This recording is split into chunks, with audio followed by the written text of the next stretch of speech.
Hello everyone, welcome back to JK Study for Civil Services and welcome to our crash course series for your JK Bank PO and Banking Associate Examination। तो अभी जो हम chapter पढ़ रहे हैं ये आपके सिलेबस का पूरे सिलेबस का सबसे ज़्यादा इम्पोर्टेंट चैप्टर है। तो इसमें आपके मैक्सिमम क्वेश्चंस आते हैं रीजनिंग में। पजल चैप्टर का मैंने आपको पहला पार्ट कल दिया था या इससे पहले दिया था मैंने वो आपको। तो इसके बाद ये जो दूसरा पार्ट है इसमें हम उसके आगे कुछ कॉन्सेप्ट सीखेंगे और कुछ क्वेश्चंस करेंगे। तो मैंने आपको पहले लेक्चर में जो क्लासिफिकेशन वगैरह बताई थी पजल्स की उस पर बेस्ड हम आगे क्वेश्चंस करेंगे। तो कुछ स्टूडेंट्स ने नाम सुने होंगे पजल्स के, जैसे कि आप लोगों ने सुना होगा बॉक्स पजल, फ्लोर पजल वगैरह। तो आप बोलोगे सर आपने तो यहाँ पे उनका नाम ही नहीं मेंशन किया कहीं पे।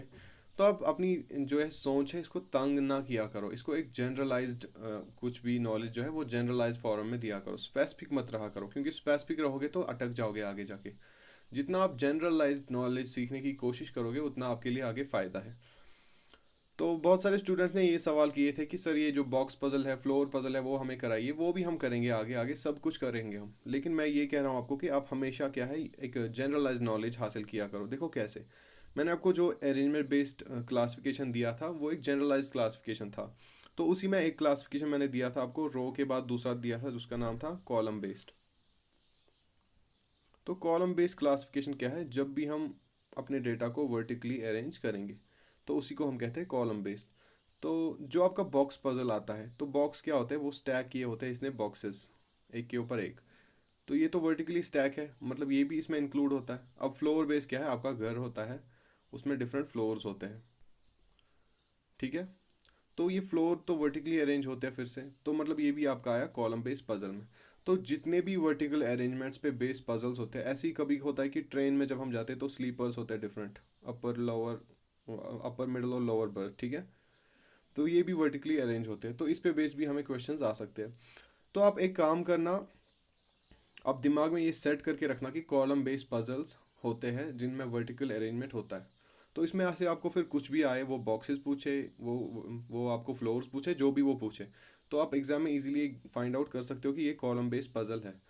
अब जब आप बॉक्स पजल्स सिर्फ पढ़ के जाओगे या फ्लोर पजल्स पढ़ के जाओगे तो आपके दिमाग में ये रहेगा कि ये फ्लोर पजल है, ये बॉक्स पजल है। फिर कभी क्या है वो डेटा को घुमा सकता है, वो बॉक्स के बदले कुछ और नाम देगा, तब वहाँ पे आप फिर अटक जाओगे। तो इसीलिए मैं कह रहा हूँ कि आप जब जनरल सीख के जाओगे तो आपके दिमाग में ये घुसेगा ये कॉलम बेस्ड है। फिर उस पर वो कुछ भी दे आप इजीली सॉल्व कर सकते हो। तो डिफरेंस क्या होता है यहाँ पे बॉक्सेस है, यहाँ पे फ्लोर्स है। तो डिफरेंस तो कुछ भी नहीं है, बस डेटा डिफरेंट है, बाकी मेथड तो बिल्कुल 100% इसका सेम है। तो आप जब कॉलम करके जाओगे फिर ये कुछ भी डेटा दे आप सॉल्व कर सकते हो, ठीक है। तो इसीलिए कह रहा हूँ स्पेसिफिक ना रहा करो, आप जनरलाइज नॉलेज हासिल किया करो। तो चलिए देखते हैं आज का हमारा टॉपिक, स्टार्ट करते हैं हम पहले क्वेश्चन से। पहले मैं एक मिसलिनियस आपको पजल दिखाऊंगा, उसके बाद आपको मैं कॉलम बेस्ड कुछ पजल्स दिखाऊंगा। तो देखो पहला क्वेश्चन क्या है, PQRSTUV and W R 8 friends. तो कितने बंदे हमारे पास, 8, ट्रैवलिंग इन 3 डिफरेंट कार्स। तो पहले हम देखेंगे क्या क्या यूज़फुल इन्फॉर्मेशन है हमारे पास। 8 बंदे हैं, 3 कार्स है। कौन कौन सी कार है, मारुति, फरारी एंड टोयोटा। 3 कंपनियों की कार्स है ये, मारुति, फरारी एंड टोयोटा। बंदे तो 8 है, कार्स हमारे पास 3 है। तो इसके बाद क्या है हमारे पास, with at least 2 in each car. At least मतलब कम से कम 2 बंदे तो एक कार में होने ही चाहिए। ऐसा नहीं कि कोई बोलेगा अकेले जाऊंगा मैं, नहीं, 2 बंदे कम से कम होने चाहिए, मिनिमम ये कह रहा है। तो एक और इन्फॉर्मेशन मिली, टू 3 डिफरेंट प्लेसेस, और उनकी लोकेशन जो है जहाँ उनको डेस्टिनेशन पे जाना है वो भी अलग है, तीनों कारों की। एक को जाना है जयपुर, दूसरी को जाना है झांसी और तीसरी को जाना है गोवा। तो कार्स भी 3 है और डेस्टिनेशंस भी 3 है और बंदे हमारे हैं 8। तो पहले आपके एक काम करिए, इस क्वेश्चन का आप स्क्रीनशॉट लीजिए ताकि हमें अगले पेज पे आराम से ये सॉल्व कर सके, ठीक है। तो चलिए हम देखेंगे इसमें क्या क्या इन्फॉर्मेशन है आगे और कैसे हम इसको सॉल्व करेंगे। तो देखिए क्या बोल रहा है क्वेश्चन हमारा। इतना तो अब क्लियर हो गया आपको कि कितने 8 पीपल हैं, उनके पास 3 कार्स है और 3 डेस्टिनेशंस है। और अभी तक ये बोल रहा था कि 2 बंदे एक कार में होने चाहिए। तो सपोज़ हम यहाँ पे किसी एक क्वांटिटी को फिक्स कर लेते हैं, क्योंकि कार्स है, देखो कार्स लेते हैं हम क्योंकि एक कार में एक से ज़्यादा बंदे बैठते हैं। तो अगर हम बंदों को फिक्स करेंगे वो हमारा थोड़ा सा आगे डिफ़िकल्टी होगी। आप वैसे कोई भी फिक्स कर सकते हो, लेकिन सूटेबल वो होता है जिससे आपका टाइम बच जाए। तो कार्स को हम फिक्स कर लेते हैं, ठीक है। जैसा कि मैंने आपको पहले कहा था कि एक क्वांटिटी को हम फिक्स कर लेते हैं। तो प्रोसीजर इसका भी वैसा ही है, आप एक टेबल बनाओगे। ये है हमारा कार्स का टेबल सपोज। तो कौन कौन सी कार है हमारे पास? 3 कंपनियां हैं हमारे पास, ठीक है। मारुति है एक, उसके बाद हमारे पास है फरारी, और उसके बाद है हमारे पास टोयोटा। तो आ गई तीनों कार्स, कर ली फिक्स हमने ये। उसके बाद अगले कॉलम में हम क्या करेंगे? अगले कॉलम में हम देखेंगे पीपल जो इनमें बैठते हैं। तो वो तो अभी हमें नहीं पता है कौन कौन है इसमें, तो उसके लिए एक और कॉलम बनाते हैं। और तीसरे कॉलम में हम क्या बनाएंगे फिर? इनकी डेस्टिनेशंस। तो 3 वेरिएबल्स है और 3 कॉलम हमने इसके लिए बना दिए।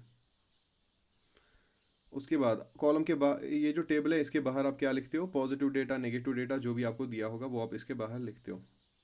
तो चलिए हम स्टार्ट करते हैं अब डेटा को पुट करना एक एक करके।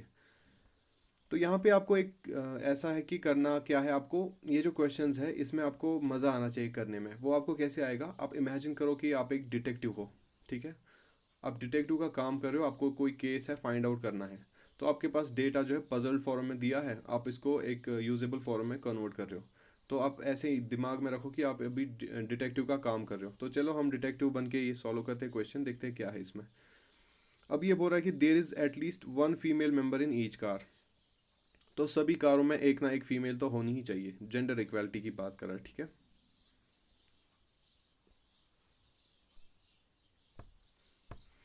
उसके बाद क्या बोल रहा है ये? अब स्टार्ट है हमारी इन्फॉर्मेशन जो हम फिल करते जाएंगे अपने टेबल में।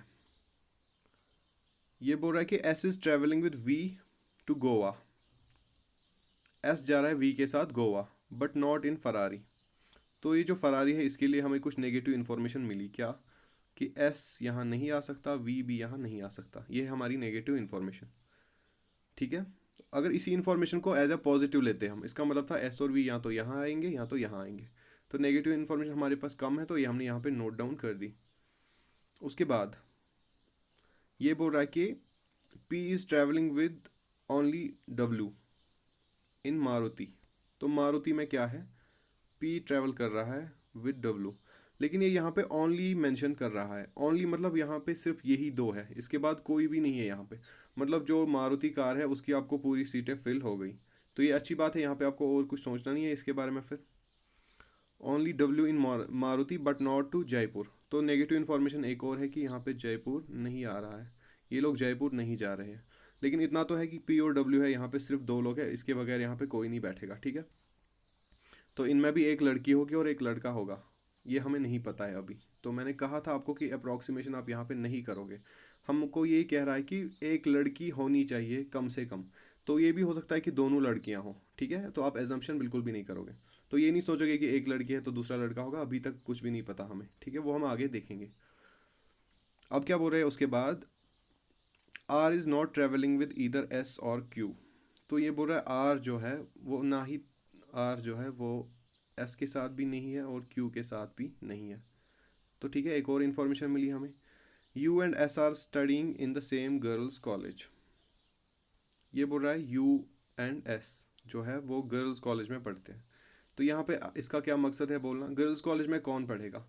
लड़के तो नहीं पढ़ेंगे, ऑब्वियसली लड़कियाँ ही पढ़ेंगे। मतलब यू भी गर्ल है और एस भी गर्ल है, ठीक है। एक और क्लू मिला हमें। उसके बाद क्या बोल रही है? W Q and V are studying in same boys college. W Q and V, तो ये 3 जो है ये बॉयज़ कॉलेज में आते हैं। तो अभी तक हमने क्या क्या इन्फॉर्मेशन यहाँ से निकाली? देखो पी एंड डब्ल्यू तो यहाँ पे फिक्स हो गया। एस और वी जो है वो यहाँ पे भी नहीं आ सकते, और यहाँ पे तो कोई भी नहीं आ सकता अब। मतलब एस और वी कहाँ आएंगे? सीधा वो यहाँ पे आ जाएंगे, ठीक है। एस और वी आ गए नीचे वाले में।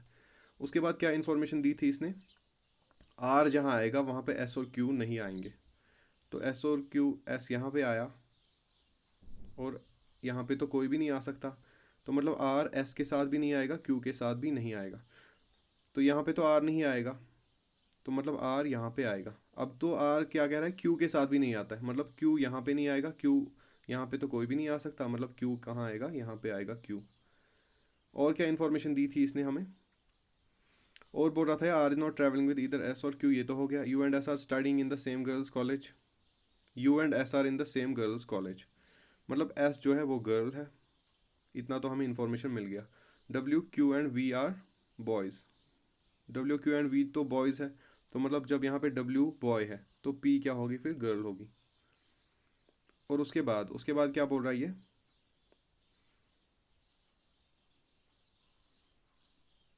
Q is travelling with U but not to Jaipur. ये कह रहा है Q तो U के साथ ट्रैवल कर रहा है, तो Q अगर U के साथ मतलब U यहाँ पे है, लेकिन ये लोग जयपुर नहीं जा रहे हैं, तो कहाँ जा रहे हैं।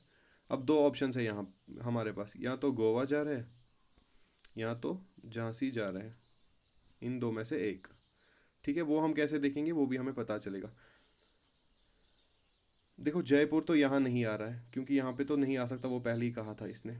उसके बाद ये कह रहा है कि ये लोग जो है U और Q, ये जयपुर नहीं जा रहे हैं ये लोग भी, तो जयपुर यहाँ पे भी नहीं आ सकता, ये नेगेटिव इन्फॉर्मेशन हुई। तो जयपुर कहाँ आएगा, बीच में आएगा जयपुर। तो हो गया जयपुर का मसला ख़त्म। अब देखते हैं यही इन्फॉर्मेशन दोबारा पढ़ते हैं और क्या क्या हमें मिलेगा इससे टेबल में। ठीक है, there is at least one female member in each car में एक फीमेल है। तो यहाँ पे कौन फीमेल थी, P, ये तो फाइंड आउट हो गया। लास्ट वाले में कौन फीमेल थी, कम से कम एक, जो एक हमें पता है कि ये फीमेल है, वो है हमारी S। और एक बचा है हमारा अभी तक, क्योंकि 8 थे ना, 1 2 3 4 5 6 एंड 7, तो बचा कौन है हमारे पास यहाँ पे, वो है T। तो T आएगा R के साथ। ये तो हमारे मेंबर्स फिल हो गए। अब देखते हैं डेस्टिनेशंस। तो R एंड T में फीमेल कौन है मेल कौन है, उसका हमें बिल्कुल भी कोई आइडिया नहीं है, तो वो हमें करने की ज़रूरत भी नहीं है, क्योंकि हमें एज्यूम कुछ भी नहीं करना है। जितना हम एज्यूम करने की कोशिश करेंगे उतना हमारा आगे सवाल जो है गलत हो जाएगा। जितनी इन्फॉर्मेशन इसने दी है, कम से कम इन्फॉर्मेशन देगा या ज़्यादा से ज़्यादा इन्फॉर्मेशन देगा, उतना ही हमें यूज़ करना है। और क्वेश्चंस भी है उसी इन्फॉर्मेशन पे बेस देगा, ऐसा नहीं कि ये इन्फॉर्मेशन एक देगा और क्वेश्चंस दूसरे देगा, ऐसा बिल्कुल भी नहीं है। तो आपको पोजीशंस तो आपने कार्स में दे दी सबको, अब देखनी है डेस्टिनेशंस। अभी उसमें हमें एक दो डेस्टिनेशंस मिसिंग है। आगे हम इन्फॉर्मेशन पढ़ रहे हैं, क्या बोल रहा है ये, S is travelling with V to Goa. S और V जो है वो गोवा जा रहे हैं, तो S और V अगर गोवा जा रहे हैं तो वो तो यहाँ पे आएगा। उसके बाद एक ही डेस्टिनेशन बचती है, वो है क्या, झांसी। तो हो गया हमारा पूरा टेबल ख़त्म। कार्स भी आ गई सारी, पर्सन्स भी आ गए सारे, और डेस्टिनेशंस भी सारी आ गई। तो ऐसे आप सॉल्व करते हो टेबल बेस्ड क्वेश्चंस को, यहाँ इन पजल्स को। तो आपको एक डिटेक्टिव की तरह सोचना है, पहले एक बार पढ़ लेना है क्वेश्चन को, इन्फॉर्मेशन भरते जाना है, नेगेटिव कमेंट्स साइड में लिखना है, पॉजिटिव कमेंट्स साइड में लिखना है। उसके बाद जो श्योर इन्फॉर्मेशन है वो आपको भरते जाना है। एक बार में आप पूरा क्वेश्चन पढ़ोगे तो कुछ इन्फॉर्मेशन आपकी निकल जाएगी। अगर फिर भी कुछ रहता है तो फिर आप दोबारा से पढ़ोगे डेटा को, फिर दोबारा से आपको मदद मिलेगी, क्योंकि ऑलरेडी आपका कुछ पोर्शन टेबल का फिल हुआ होगा अब तक, तो वो आप फिल करते जाओगे। ठीक है, ये था ये वाला क्वेश्चन, बहुत ही सिंपल क्वेश्चन था। थोड़ा थोड़ा सोचने की ज़रूरत है इसमें। आपको क्या है, दिमाग को जितना हो सके ठंडा रखो, जितना आप कूल रखे ये सब क्वेश्चंस करोगे उतना आप ज़्यादा ग्रास्प कर पाओगे, और उतना ज़्यादा इन्फॉर्मेशन आप हासिल कर लोगे क्वेश्चन से। अगर आपने इसमें जल्दबाजी करी तो आपका क्वेश्चन जो है वो गलत हो सकता है। चलिए अगला क्वेश्चन देखते हैं हम यहाँ पे क्या है हमारा।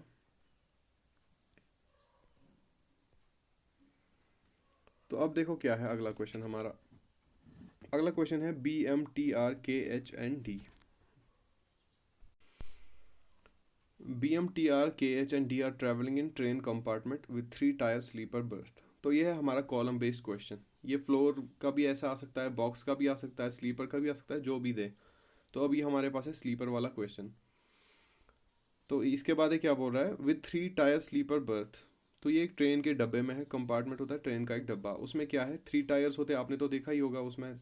जो स्लीपर होता है उसमें 3 बर्थ्स होते हैं, अपर बर्थ होता है, मिडिल बर्थ होता है और लोअर बर्थ होता है। तो ये 8 बंदे हैं, सॉरी 7 बंदे हैं, और 7 बंदे कहाँ जा रहे हैं, each of them belongs to different profession. तो सातों के प्रोफेशन जो अलग है, क्योंकि ट्रेन में बहुत सारे लोग होते हैं तो बहुत सारों का प्रोफेशन अलग अलग होता है। क्या क्या प्रोफेशन है इनके, engineer, doctor, architect, pharmacist, lawyer, journalist and pathologist. उसके बाद ये बोल रहा है दे ऑक्यूपाइड 2 लोअर बर्थ। तो लोअर बर्थ इन्होंने 2 ऑक्यूपाई किए हैं, 3 middle birth and 2 upper berth. तो 2 lower, 3 middle and 2 upper berth इन्होंने ऑक्यूपाई किए हैं। ये है हमारा बेसिक क्वेश्चन। इसके बाद जो है हमें बॉक्स में इंफॉर्मेशन फिल करनी है। ठीक है, तो आप इसका स्क्रीनशॉट लीजिए पहले, फिर अगले पेज पे हम इसको सॉल्व करते हैं।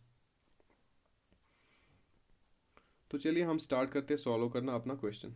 प्रोसीजर बिल्कुल वही है, हर एक पजल का प्रोसीजर वही है। आप पहले कुछ फिक्स करोगे, उसके बाद बाकी जो है वेरिएबल्स वो आप फिल करते जाओगे। जितनी भी आपको श्योर इन्फॉर्मेशन मिलेगी उसको टेबल में भरते जाना है, और बाकी नेगेटिव इन्फॉर्मेशन पॉजिटिव इन्फॉर्मेशन वो बाहर लिखना है, और उससे बेस फिर आपको कंक्लूजन डिराइव करके टेबल को भरते जाना है। तो हो सकता है कभी कभी आपको 2 बार भी टेबल पढ़नी पड़ती है, तो वो आप कर लोगे उसके बाद। तो पहले क्या करेंगे हम कोई इन्फॉर्मेशन इसमें से फिक्स कर लेंगे। तो क्या हम फिक्स कर लेंगे, देखो यहाँ पे हम क्या फिक्स करेंगे। कुछ बंदे हैं उनके प्रोफेशंस अलग है, तो उनके बर्थ जो है अलग है, लेकिन यहाँ पे क्या है, एक एक बर्थ में ज़्यादा, एक से ज़्यादा बंदे बैठते हैं। जैसे 2 बंदे लोअर बर्थ में बैठते हैं, 2 बंदे अपर बर्थ में, 3 बंदे लो मिडिल बर्थ में। तो बर्थ को हम फिक्स नहीं कर सकते। या तो हमें प्रोफेशंस को फिक्स करना होगा, या तो हमें बंदों को फिक्स करना होगा। तो चलिए हम यहाँ पे इन्हीं पीपल को ही फिक्स करते हैं, ठीक है। तो क्या नाम है इनके, देखते हैं, ऑर्डर में लिखेंगे, इसी ऑर्डर में, BMTRKHND। तो ये आ गए हमारे 7 बंदे। तो अगले कॉलम में फिर क्या आएगा, अगले कॉलम में लिखेंगे हम इनका प्रोफेशन, और जो सबसे ज़्यादा वेरी होता है वो हम लास्ट में लिखेंगे, वो है नेम ऑफ बर्थ, कौन से बर्थ में बैठते ही है। तो अब हम स्टार्ट करेंगे फिल करना इन्फॉर्मेशन। पहला क्या है, be the engineer is not on the upper berth. तो पहली इन्फॉर्मेशन दे रहा है ये इंजीनियर के बारे में। कौन है इंजीनियर, बी द इंजीनियर। तो ये तो श्योर इन्फॉर्मेशन है, तो इंजीनियर लिखा हमने। ये कहाँ पे है लेकिन, is not on the upper berth. तो कुछ नेगेटिव इन्फॉर्मेशन है। नेगेटिव इन्फॉर्मेशन क्या है कि अपर बर्थ पे नहीं है, तो अपर बर्थ यहाँ पे नहीं आ सकता। यहाँ पे सिर्फ यहाँ लोअर आएगा, यहाँ मिडल आएगा। उसके बाद the architect is the only other person who occupies the same type of berth as that of B. मतलब जिस भी टाइप ऑफ बर्थ में बी है, अपर में तो नहीं है, या तो मिडल में है, या तो लोअर में है। ये कह रहा है ये जो आर्किटेक्ट है ये भी उसी टाइप के बर्थ में है जिसमें बी में है। मतलब आर्किटेक्ट भी या तो एम में होगा, मिडिल में होगा, या तो लोअर में होगा। लेकिन हमें पहले ही क्वेश्चन कहता था कि लोअर बर्थ में तो 2 लोग हैं, अपर बर्थ में 3 लोग हैं, और सॉरी मिडिल बर्थ में 3 लोग हैं, और अपर बर्थ में भी 2 लोग हैं। तो ये कह रहा है architect is the only other person who occupies, मतलब जिस वाले बर्थ में बी है, चाहे आप अब मिडिल में हो या लोअर में हो, उसमें सिर्फ एक और बंदा है जिसका नाम है आर्किटेक्ट। तो मिडिल बर्थ में तो नहीं हो सकते क्योंकि इसमें तो 3 है। तो मतलब ये ज़रूर है कि बी लोअर बर्थ में है, और इसके साथ कौन है यहाँ पे, आर्किटेक्ट भी है लोअर बर्थ में। तो बी का हो गया यहाँ पे क्लियर लोअर बर्थ, ठीक है। इसके बाद क्या बोल रही है, M and H are not on the middle berth and their professions are pathologist and lawyer respectively. तो एम एंड एच की ये हमें प्रोफेशन दे रहा है पहले। एम की क्या है, पैथो, और एच की क्या है, लॉयर। तो एच जो है वह हमारे लॉयर है। उसके बाद ये क्या बोल रहा था इनका, M and H are not on the middle berth. तो ये जो एम एंड एच है ये मिडिल बर्थ पे नहीं है। देखो एम एंड एच ये मिडिल बर्थ पे नहीं है। मिडिल पे अगर नहीं है तो लोअर तो ऑलरेडी फुल हो गया है, क्योंकि लोअर पे एक तो बी है और दूसरा आर्किटेक्ट है। तो यहाँ पे इनके लिए कौन सा ऑप्शन बचा है, सिर्फ अपर बर्थ। तो एम भी अपर में आएगा और एच भी अपर बर्थ में आएगा। तो हमारा जो लोअर बर्थ है वो ऑलरेडी फिल हो गया है, तो हमें इसका नहीं सोचना है क्योंकि इसमें बी है और आर्किटेक्ट है। उसके बाद अपर बर्थ जो है वो भी फिल हो गया क्योंकि उसमें 2 ही बंदे आते थे, और वो भी ऑक्यूपाई हो गया, एम ने और एच ने ऑक्यूपाई कर लिया। अब हमारा यहाँ पे बचा है सिर्फ मिडिल बर्थ। तो मिडिल बर्थ में हमें 3 बंदे आते हैं। तो वो 3 बंदे कौन है, वो 3 बंदे हैं टी, आर और के। बिल्कुल भी नहीं,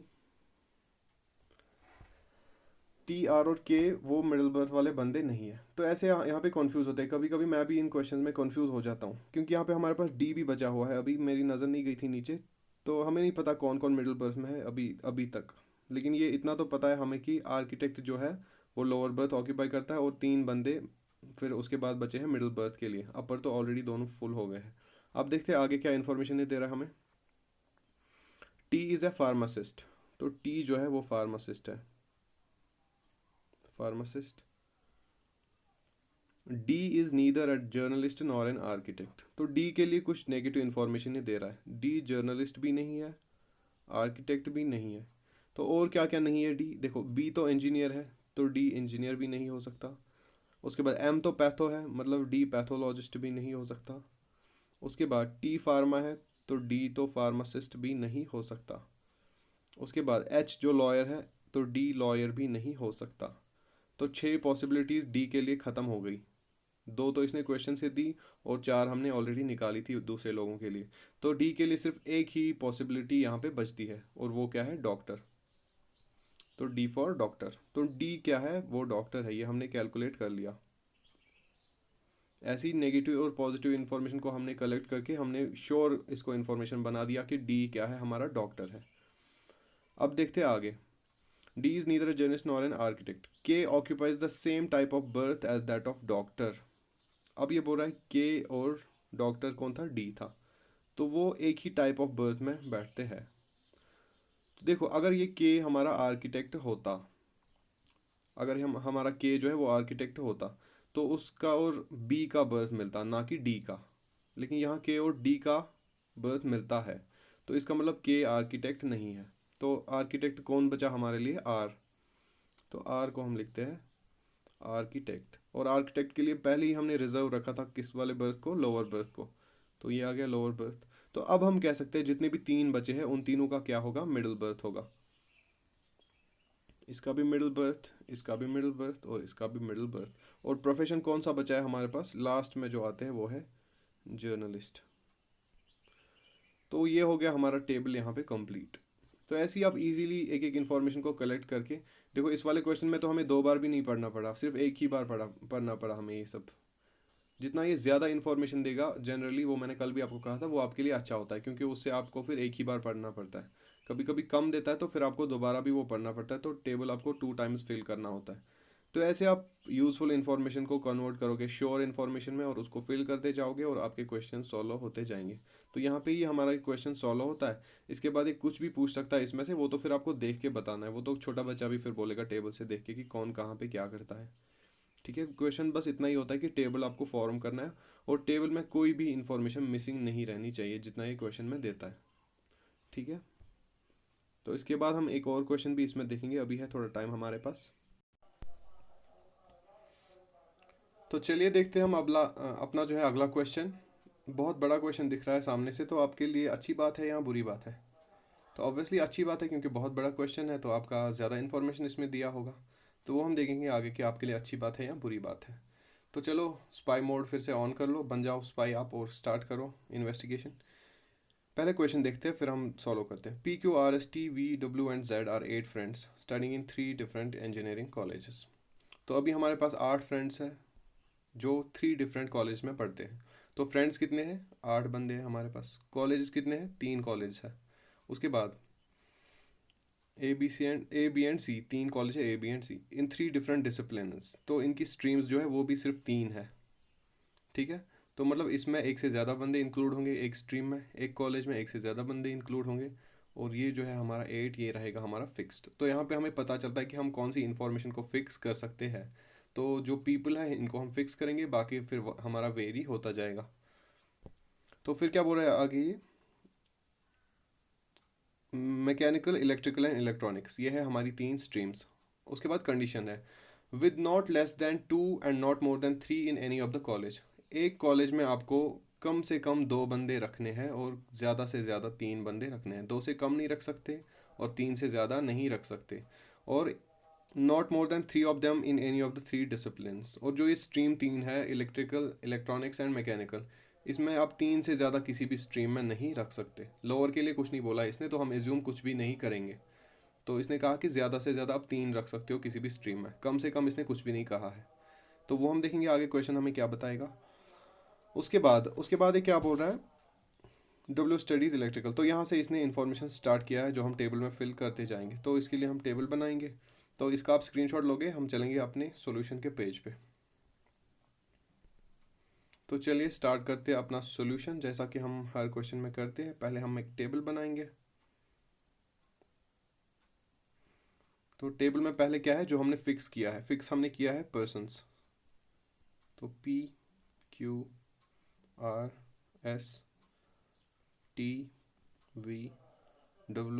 and Z। तो ये है हमारी फिक्स्ड क्वांटिटी। उसके बाद हम वेरिएबल्स आगे लेंगे दोनों। यहाँ पे आएगा हमारा स्ट्रीम और यहाँ पे आएगा हमारा कॉलेज। ठीक है, पर्सन्स के लिए, स्ट्रीम के लिए और कॉलेज के लिए। ये थे हमारे पर्सन्स, ये थी हमारी स्ट्रीम और ये था हमारा कॉलेज। तो ये बन गए हमारे 3 कॉलम। अब हम यूज़फुल इन्फॉर्मेशन जो है हमारी वो राइट डाउन करते जाएंगे और श्योर इन्फॉर्मेशन को फिल करते जाएंगे। तो ऐसे हम डिवाइड करते जाएंगे इनको। तो चलिए देखते हैं, स्टार्ट करते हैं क्या क्या ये हमें दे रहा है। पहले ये कह रहा है हमें कि W studies electrical in college B। तो W के बारे में ये है कि W पढ़ता है इलेक्ट्रिकल। तो सिंबल्स हम यूज़ करेंगे यहाँ पे। तो इलेक्ट्रिकल के लिए सपोज EE लिखते हैं हम। किस कॉलेज में पढ़ता है? कॉलेज B में। तो W की पूरी इन्फॉर्मेशन दी है। उसके बाद एक्स्ट्रा भी कुछ बोल रहा है, विद ओनली T। विद मतलब इसके साथ में पढ़ता है। ये विद का मतलब होता है कि साथ में, मतलब इसी कॉलेज में। ये इसका विद का मतलब ये नहीं कि वही स्ट्रीम पढ़ रहा है जो W पढ़ रहा है। विद मतलब सिर्फ उसी कॉलेज में पढ़ रहा है। तो विद ओनली T, लेकिन ओनली का मतलब क्या है? उस कॉलेज में सिर्फ T है इसके साथ, और कोई भी नहीं है। तो किस कॉलेज में? क्योंकि कॉलेज बी में है तो टी भी होगा कॉलेज बी में। हु स्टडीज़ मैकेनिकल, तो टी का दिया हुआ है, वो क्या पढ़ रहा है? मैकेनिकल। तो मैकेनिकल को हम ME से रिप्रेजेंट करेंगे। तो मैकेनिकल के लिए ME। तो क्योंकि यहाँ पे ओनली आया, ओनली का मतलब है इस कॉलेज की जो सीटें हैं वो ख़त्म हो गई है। तो जैसा हम कहते हैं कि आज से तुम मेरी नज़रों में मर गए हो, तो अभी हम बी को बोलेंगे कि अभी से आप हमारी नज़रों में मर गए हो। तो बी आगे क्वेश्चन में नहीं यूज़ होगा क्योंकि बी की सीटें ख़त्म हो गई है। उसके बाद ये क्या बोल रहा है हमें, देखते हैं। P and Z do not study in college C। उसके बाद कुछ नेगेटिव इन्फॉर्मेशन ये हमें दे रहा है, तो देखते हैं क्या बोल रहा है ये। P और जो Z है, 2 बंदे, do not study in college C। वो कॉलेज C में नहीं है। तो अगर वो C में नहीं है, B तो ऑलरेडी हमारे लिए मर गया है, तो वो किस में होंगे? इसका मतलब वो नेसेसरली A में होंगे, क्योंकि सिर्फ 3 ही कॉलेजेस है हमारे पास। कलर चेंज करता हूँ मैं, 1 मिनट। तो मतलब P और Z जो है वो किस कॉलेज में आएंगे? A में आएंगे। P B और A B। उसके बाद ये क्या बोल रहा है? Do not study in college C and study in the same discipline but not electrical. और इनका डिसिप्लिन जो है, इनका स्ट्रीम जो है वो भी सेम है, लेकिन इलेक्ट्रिकल नहीं है। तो मतलब यहाँ इलेक्ट्रिकल नहीं आ सकता और यहाँ पे भी इलेक्ट्रिकल नहीं आ सकता। तो ये यहाँ पे हमारी नेगेटिव इन्फॉर्मेशन बनती है। उसके बाद ये क्या बोल रहा है? R studies mechanical with V. तो आर जो है वो वी के साथ पढ़ता है, मगर विद, मैंने आपको कहा वी विद का मतलब है उसी कॉलेज में। मतलब जिस कॉलेज में आर है उसी में वी भी है। तो किस कॉलेज में होंगे ये? मतलब ये दोनों एक ही कॉलेज में है। हमारे पास सिर्फ 2 कॉलेज बचे हैं यहाँ पे, क्योंकि बी तो ऑलरेडी हमारे लिए मर गया है। तो उसके बाद हमारे पास है ए और सी। ए कॉलेज में हमने ऑलरेडी 2 लोगों को फिल किया है, पी और जेड को। तो अगर हम इन 2 को भी ए में डालेंगे तो 4 बनेंगे, लेकिन क्वेश्चन हमें रेस्ट्रिक्ट करता है। क्वेश्चन तो पहले ही बोल रहा था कि मैक्सिमम 3 बंदे एक कॉलेज में जाएंगे। तो ये ए में तो बिल्कुल भी नहीं जाएंगे, इसका मतलब ये कहाँ जाएंगे? सी में। तो आर जो है और जो वी है वो कॉलेज सी में जाएंगे। आर भी सी में जाएगा, वी भी सी में जाएगा। ऐसे आपको इन्फॉर्मेशन हर एक पॉइंट से डिराइव करनी है और एक डिटेक्टिव की तरह यहाँ पे फिल करते जाना है, ठीक है। उसके बाद ये क्या बोल रहा है? R studies mechanical with V. तो आर जो है वो मैकेनिकल पढ़ रहा है, तो आर को हम मैकेनिकल देंगे। With V who studies electrical, और वी के साथ पढ़ता है, वी जो है खुद वो क्या पढ़ता है? इलेक्ट्रिकल इंजीनियरिंग पढ़ता है। उसके बाद देखते हैं क्या बोल रहा है हमारा क्वेश्चन। S studies mechanical. ये बोल रहा है जो एस है हमारा वो भी मैकेनिकल पढ़ता है। तो यहाँ पे आपको दिख रहा होगा कि देखो मैकेनिकल की तीनों सीटें जो है वो फिल हो गई, क्योंकि पहले ही हमें क्वेश्चन कह रहा था कि 3 से ज़्यादा आप किसी भी डिसिप्लिन में सीटें इनको नहीं दोगे। तो मैकेनिकल ओवर हो गया। तो बी के बाद हमारे लिए मर गया कौन? मैकेनिकल। आगे ये यूज़ नहीं होगा। उसके बाद but does not study in the same college where R studies. बोल रहा है उस कॉलेज में ये नहीं पढ़ता जहाँ पे आर पढ़ता है। तो आर तो हमारा सी कॉलेज में पढ़ता था और बी तो हमारे लिए है ही नहीं अभी, तो एक ही कॉलेज बचता है इसके लिए, वो है ए कॉलेज। अब देखो यहाँ पे क्या बचता है, ए की एक सीट, दूसरी और तीसरी। तो ए की 3 सीटें ऑक्यूपाई हो गई। 3 से ज़्यादा तो किसी भी कॉलेज में हमें नहीं डालने हैं। तो क्यू के लिए एक ही सीट बची है यहाँ पे, वो है कॉलेज सी में, क्योंकि बी तो हमारे लिए ऑलरेडी मर गया था। तो ये हो गई हमारे कॉलेज की सीट फिलिंग कंप्लीट। अभी हमें कुछ ब्रांचेस में यहाँ पे है इंफॉर्मेशन मिसिंग, वो हम देखते हैं आगे। इसके बाद ये कहता है Q does not study electronics. तो ये बोल रहा है क्यू जो है वो इलेक्ट्रॉनिक्स नहीं पढ़ता है, तो क्यू क्या पढ़ सकता है फिर? या तो इलेक्ट्रिकल पढ़ता या तो मैकेनिकल पढ़ता, लेकिन मैकेनिकल का तो ऑलरेडी हमने यहाँ पे खात्मा कर दिया, तो मैकेनिकल भी नहीं होगा। तो क्यू क्या पढ़ेगा हमारा? इलेक्ट्रिकल। तो क्यू पढ़ेगा इलेक्ट्रिकल। इससे क्या मिलता है हमें? देखो, इलेक्ट्रिकल की एक सीट, दो सीट एंड तीन सीटें, तो इलेक्ट्रिकल की भी सारी सीटें हमारे पास फिल हो गई। और यहाँ पे ये पहले ही बोल रहा था इलेक्ट्रिकल नहीं आ सकता, यहाँ पे क्या आएगा फिर? इलेक्ट्रॉनिक्स ही आएगा। तो इसी के साथ हमारा टेबल जो है वो पूरा हो गया कंप्लीट, तो क्वेश्चन आपका हो गया सॉल्व। तो यहाँ पे देखो, इसको करने में आपको बिल्कुल 2 to 4 मिनट्स लग सकते हैं। अगर बहुत ज़्यादा क्वेश्चन दिए होंगे, इसमें बहुत ज़्यादा इन्फॉर्मेशन होगी, उसको प्लॉट करने में आपको थोड़ा ज़्यादा टाइम लग सकता है। लेकिन इसके बेस पे आगे 5 क्वेश्चन देगा, तो आपको एक बार जब स्टडी करना आएगा, आप पाँचों क्वेश्चन फट से फिर आंसर कर सकते हो। उनको आंसर करने में फिर आपको बस एक एक सेकंड लगेगा, क्योंकि बस आपको फिर यहाँ से देखना है। ये बोलेगा आर की स्ट्रीम क्या है, कौन से कॉलेज में है, टी के साथ किसकी स्ट्रीम मैच करती है, कौन से कॉलेज मैच करता है। तो कुछ भी ये पूछे, फिर आपको बस देख के बोलना है, फिर वो आपका क्वेश्चन नहीं बनता है, वो आपको बस देखना होता है फिर। तो क्वेश्चन आपका यहीं पे ख़त्म होता है, ठीक है। तो मुझे लगता है आज के लिए काफ़ी है, क्योंकि लेक्चर फिर बहुत ज़्यादा लंबा बन जाता है। तो चलिए अगले लेक्चर में कुछ और क्वेश्चंस देखते हैं हम। ठीक है, ओके, बाय।